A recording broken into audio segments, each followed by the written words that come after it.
적이라고 얘기할 만큼 빠른 속도로 성장하고 있는 것도 결국은 속도의 경제를 잘 활용하기 때문에 그렇다. 엘빈 토플러 같은 미래학자는 뭐라고 얘기를 했냐면 한국이 고도 성장하라고 경쟁력 있는 것은 결코 우연의 일치가 아니다. 지구촌이 빠를수록 유리하게 돼 있는데 한국은 지금 세계에서 가장 빠른 국가다. 이렇게 진단했습니다. 그럼 여러분들한테 제가 말씀드릴 수 있는 건 아주 간단합니다. 직장인 중에 학력 스펙이 중요한 것이 아니라 얼마큼 생각을 빨리 하느냐.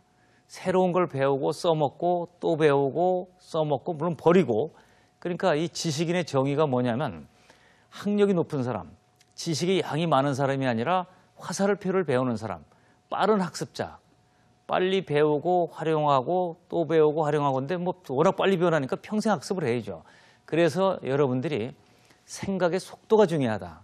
그래서 지식의 양은 많은데 취직이 잘 안 된다든가 또는 직장에서 성과가 안 나는 사람들은 지식의 양은 많지만 빠른 정보, 빠른 지식, 빠른 기술이 없기 때문에 그런 거죠. 그리고 생각에서 반박자 쳐지면 경쟁력을 잃게 된다. 이분들은 권력이동이라는 책에 빠른 자, 느린 자라는 그 챕터를 꼭 다시 한번 보시기 바랍니다. 그리고 빌 게이츠가 쓴 유명한 책의 제목도 생각의 속도입니다. 그리고 세 번째는 생각의 순도인데 이 생각의 순도라는 건 뭐냐면 우리가 마음이 복잡합니다. 이 생각도 흑심도 있고 정말 이 안에 보면 뭐 심란하다는 말을 하지 않습니까?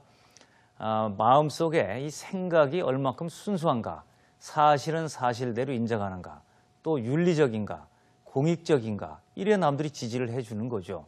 그리고 또 인간적으로 많은 사람들이 좋아할 정도의 그런 따뜻함이 있는가 생각의 순수성을 얘기합니다.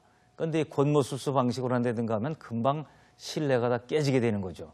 그래서 중요한 것은 생각의 틀을 바꾸자고 얘기하는데 세 가지가 있는 겁니다. 이 세 가지가 바로 뭐냐면 생각의 크기, 그리고 생각의 속도, 그리고 생각의 순도라고 얘기했는데 제가 정리를 다시 해봤습니다. 자, think big이죠. 크게 생각합시다.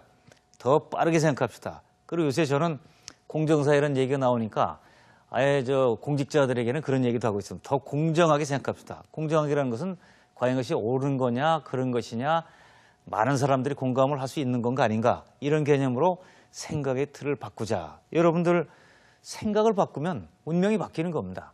생각이 바뀌면 대인관계도 바뀌는 겁니다. 그래서 이 세 가지를 한꺼번에 통째로 바꾸자라는 개념이 생각의 틀을 바꾸는 교육. 그리고 생각만 바뀌어도 성과와 대인관계와 그리고 행복, 불행감이 달라진다라고 저는 보고 있는 거죠.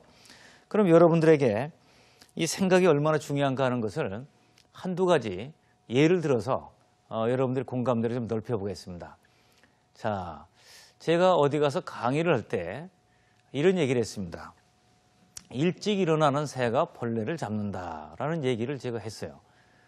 다른 건 다 변할지 모르지만 일찍 일어나는 새가 벌레를 잡는다는 말은 21세기 더 중요해졌습니다. 그 이유는 뭐냐면 속도의 경제 시대이기 때문에 선제적, 선행적, 선도적으로 해야 되고 이니셔티브도 있어야 되고 그리고 일찍 일어나면 그만큼 정보를 먼저 획득하니까 좋지 않겠습니까? 이런 강의를 했더니 어떤 분이 그렇다면 일찍 일어나는 벌레가 먼저 죽는 거 아닙니까? 라고 저한테 아주 특이한 질문을 하는 겁니다. 사실 저도 굉장히 당황을 했습니다. 자, 강의 끝나고 그분을 제가 복도에서 만나자고 얘기를 해서 자, 일찍 일어나는 새가 벌레를 잡는다는 말이 맞다면 일찍 일어나는 벌레가 먼저 죽을 수 있다는 말도 당연히 맞죠. 그래서 저도 질문한 겁니다. 자, 그런데 이거는 이 문장이 맞고 틀리고의 개념이 아니고 정체성의 개념입니다. 자기를 새라고 생각하느냐, 벌레로 생각하느냐에 따라서 행복과 불행, 대인관계, 업무 성과가 완전히 달라집니다. 그러니 자기 스스로를 벌레라고 생각하지 말고 새라고 생각하는 것이 굉장히 중요한 겁니다. 이거는 최근 심리학에서 아주 강세를 띠고 있는 긍정심리학파라고 있습니다. 마틴 셀리그만이라는 사람이 긍정심리학의 초대 회장을 했습니다만은 긍정적으로 생각할수록 훨씬 더 높은 성과를 낼 수 있다. 그리고 인간관계도 좋아지고 성공의 길로 갈 수 있다.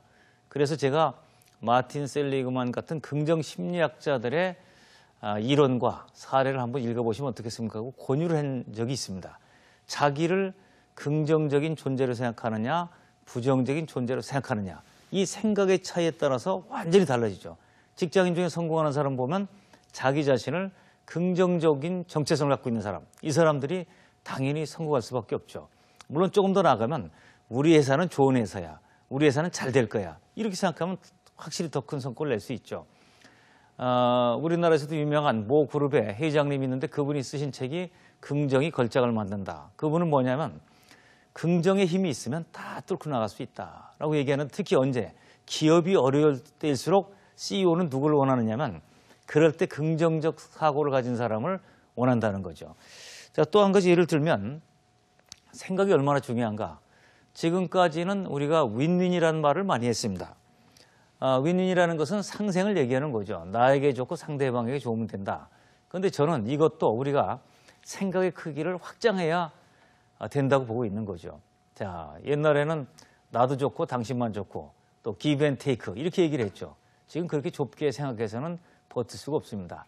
저는 윈윈윈이야말로 진정한 상생이다, 이렇게 생각을 하고 있습니다. 자, 나에게 좋고 상대에도 좋고 반드시 사회에 좋아야 된다. 이 사회라는 것은 지역사회, 국가사회, 인류사회를 얘기합니다.